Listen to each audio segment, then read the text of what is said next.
Jusqu'à 9h, Good Morning Business. Et à 7h19, on revient donc sur ce rachat de Twitter par Elon Musk, le milliardaire, 44 milliards de dollars. On en parle avec vous, Raphaël Grabli, chef de service Tech BFM TV, et Raphaël Bloch en face de vous, cofondateur, rédacteur en chef de The Big Whale. Et ce qui est très intéressant, c'est que déjà vous n'êtes pas d'accord. Première question, bonne affaire ou folie de milliardaire? Raphaël Grabli. Alors, il y a un côté un peu irrationnel et punk qu'on a toujours avec Elon Musk. Ça, faut quand même le rappeler. Après, côté irrationnel, faut quand même se rappeler qu'il y a le cours proposé, c'est 54,20 $. Il y a un an, enfin en février 2021, on était à 77 $. C'est-à-dire que quand même, à un moment donné, il y avait des autres investisseurs qui n'étaient pas totalement fous et qui pensaient que ça valait plus que ça.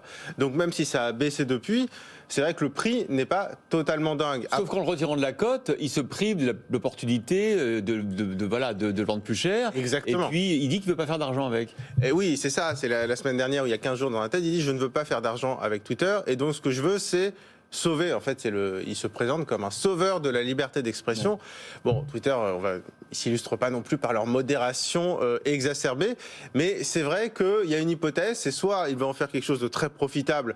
Bon, ce qui pour le moment va être compliqué parce que Twitter ne rapporte pas d'argent. Au niveau du chiffre d'affaires, c'est 5% de Meta. Donc c'est un nain, Twitter, au terme de GAFA. Après, il ne peut pas non plus racheter Facebook. Raphaël Bloch, vous ne voulez pas sous-estimer le milliardaire. Oui, exactement, parce que c'est vrai que je pense que Elon Musk, un peu comme ce qu'il a fait avec SpaceX et Tesla, veut positionner en fait Twitter comme un leader sur son segment, donc celui des réseaux sociaux. Ce qui est intéressant, c'est qu'il y a évidemment l'opération financière.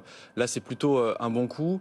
Après, sortir la société de la cote, ça lui permettra en fait d'être moins exposé aux contraintes des marchés, donc de faire un peu plus facilement ce qu'il a envie de faire avec Twitter.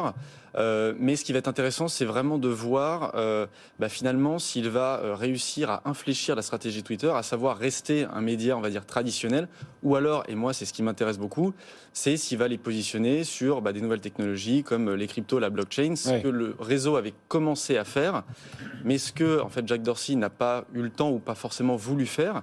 Et donc voilà, Elon Musk va peut-être essayer de faire la même chose. Et on en parlait avec Antoine Larigauderie, c'est vrai qu'il y a le Dogecoin aussi, qui est la monnaie un peu mise en avant par Elon Musk, qui pourrait effectivement s'interfacer avec Twitter. Oui, mais du coup la question c'est comment s'organiser, parce que si faut gagner de l'argent, faut gagner de l'argent avec de la pub. En même temps, si on enlève toute modération, les annonceurs, c'est compliqué de faire venir des annonceurs dans un endroit où c'est la loi de la jungle. Et puis, ça, Elon Musk l'a quand même rappelé, il a dit oui, mais j'admets qu'il y a des règles et des lois dans les pays, qu'il faut respecter ces lois. Et donc, respecter la loi, ça veut dire de toute façon avoir de la modération. Alors, regardez, en Europe, on vient d'adopter le Exactement, ça arrive, ça se fracasse, j'ai envie de dire, contre le DSA. Donc, c'est peut-être qu'Elon Musk parle aux Américains, il y a le premier amendement, c'est très différent. En Europe, avec le DSA qui arrive, le timing est quand même assez étonnant. Alors, on se doute que c'est pas l'intérêt principal d'Elon Musk, mais nous, d'un point de vue d'Européens, ça paraît assez étonnant. Et donc, la question, c'est que c'est vraiment, en fait, quel écart il va y avoir entre ce qu'Elon Musk promet et ce qui va se passer. Moi, ma théorie, c'est que ça ne va pas fondamentalement changer les choses. C'est-à-dire que finalement, la modération qui est actuellement, on va dire, très mauvaise sur Twitter, elle sera peut-être encore un peu plus mauvaise ou peut-être un peu meilleure, mais de toute façon, ça devra respecter la loi. Et de toute façon, les conditions d'utilisation de Twitter, elles ne sont pas si éloignées que ça de la loi. Donc vous dites que c'est un peu un caprice de milliardaire, comme on rachèterait un club de foot ? Alors, je pars du principe aussi, il faut avoir une certaine humilité. Elon Musk a une vision et un cerveau que je pense ne pas avoir et que je pense qu'on n'est pas nombreux à avoir. On est très impressionné par Elon Musk, c'est sûr. Ouais. Donc, je me dis, bon, il y a peut-être quelque chose que je ne vois pas. Donc, mes commentaires, je les fais en toute humilité. Mais oui, je pense qu'aussi qu'Elon Musk, il a un côté irrationnel, il a un côté punk. Et donc, c'est vrai que je me dis, après tout, pourquoi pas mettre la main sur Twitter simplement pour dire, c'est à moi. Raphaël Bloch. Je pense deux choses pour réagir sur ce que vous venez de dire.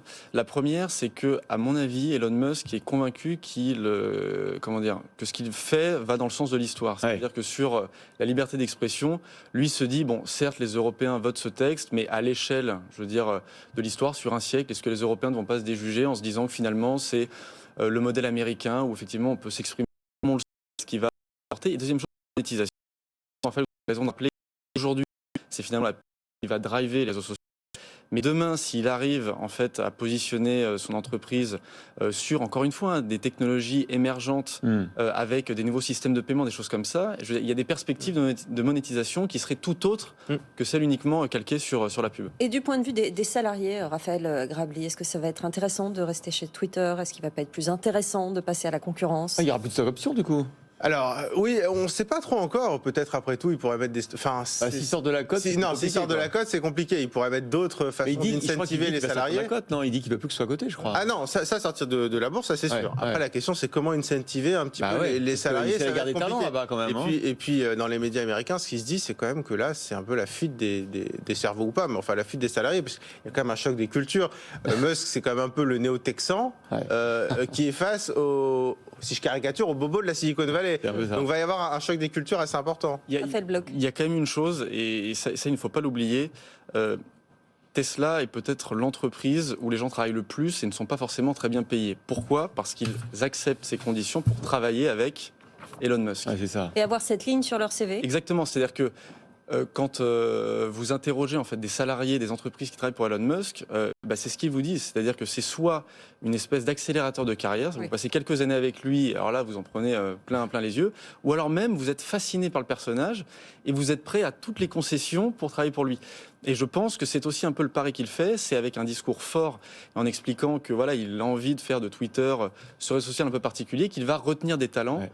Dans les mois, les années qui viennent. C'est quand même un peu le Steve Jobs d'aujourd'hui, quand même, Elon Musk, le succès de Tesla qui vaut 1000 milliards en bourse, SpaceX, la colonisation de Mars à venir, Twitter, c'est quand même incroyable. C'est le Tony Stark de la vraie vie, en fait. C'est bien trouvé, Tony Stark, Vraiment c'est vrai. ça. C'est ça, il y a un côté un peu gourou, alors Ouais. qui plaît, qui plaît pas, mais c'est vrai que c'est quelqu'un qui a une vision qui est totalement méta au sens propre, c'est-à-dire qu'il dépasse tout. Après, sur des nouvelles technos, sur l'espace, sur la voiture électrique, sur le paiement en ligne, ça c'est des choses où il y a des choses à vraiment changer. C'est vrai que Twitter, finalement, c'est de la publicité assez classique.